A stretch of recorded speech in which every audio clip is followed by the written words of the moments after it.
8 days to go for Karnataka elections. Prime Minister Narendra Modi has reached Karnataka barely a day after he was already there. He took a day break and then he's back and meeting and addressing the public as well. Already taking a jibe at the Congress manifesto that had referred to. Remember, one of the aspects of their manifesto was, if we return to government, if the PFI was banned, we will be banning outfits like the Bajrang Dal.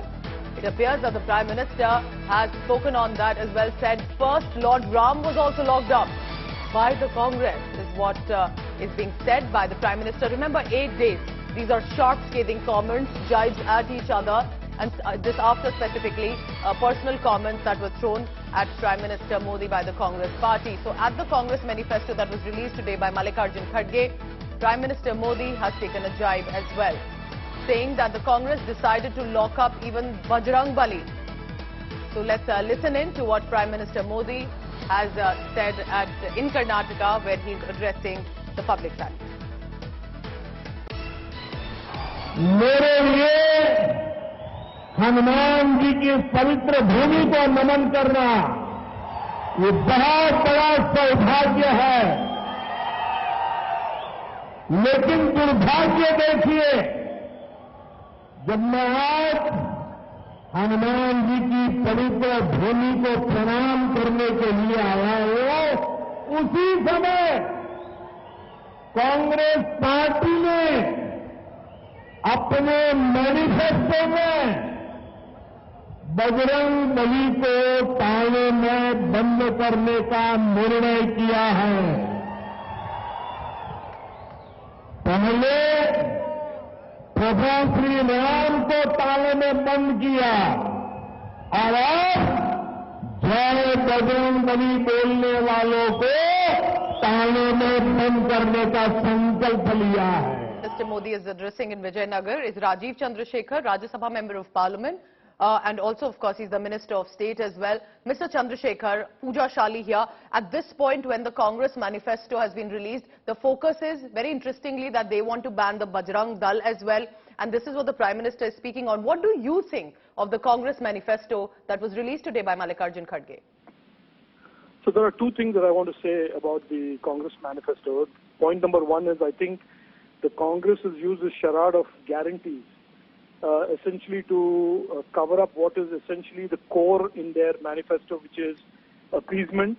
Their politics is now single-dimensional. It is purely about appeasing certain categories of our community. They have talked about giving an unconstitutional reservation to them. They've talked about banning the Bajrang Dal because this has nothing to do with the Bajrang Dal. It is pandering to these the appeasement politics that they are trying to perfect. And it's completely unconscionable and unacceptable that today they are trying to equate Bajrang Dal, the worshippers of Hanuman, to ban a terrorist outfit called the PFI. So this is the Congress politics, and I certainly want to add that this Congress manifesto is irrelevant because the Congress will never get an opportunity in the politics of Karnataka, not certainly in this election, nor ever, because their politics now is a politics that excludes the most of our people, and it attempts to appease just one community. Mr. Chandrasekhar, why do you say that? Because many would say that they're organizing freebies that are deserving to, let's say, the poor class or people who may need it, and that's why the Congress is targeting that section very clearly. They know they will appreciate the freebies that are coming their way, and that is why then they'll vote for the Congress party. Look, Pooja, Congress has been in government for 60 years in Karnataka. They have had a long, illustrious track record of promises made but unkept, and they continue to do that. So there is absolutely no credibility today when the Congress comes out in front of a voter and makes an additional set of promises, because they've had an illustrious track record of making promises but not keeping them. So that is not the issue. Today, the state and the voters are upset or angry that they have openly, brazenly, now they are practicing this appeasement politics even in their manifesto, even though they will never get a chance to implement their manifesto. So it is out in the open. Let us see.